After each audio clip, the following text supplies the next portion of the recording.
the fact of the matter is that if one follows through the history of scientific ideas with care, what you see is that a lot of the key terms have meanings which shift almost insensibly, so that after 50 years, or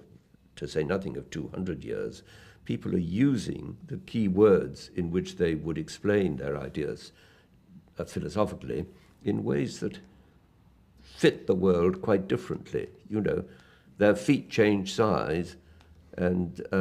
they buy new shoes, but they go on talking as though they were still the same people as they had been at the beginning. For instance,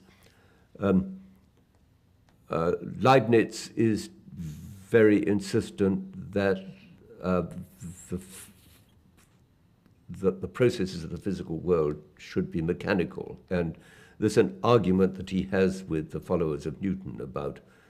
whether we can really, whether Newton really thinks respectfully of God as a perfect watchmaker. In fact, he criticizes Newton, who he thinks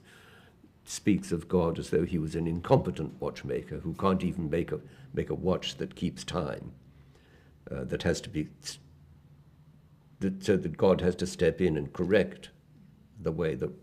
world is working from time to time. But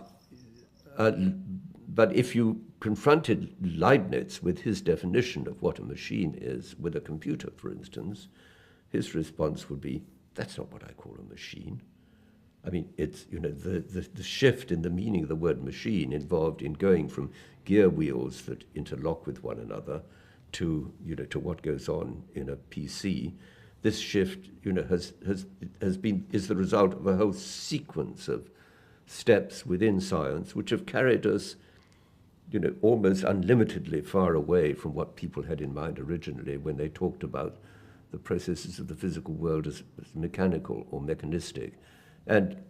I think if you follow any of the kind of big words, you know, cause,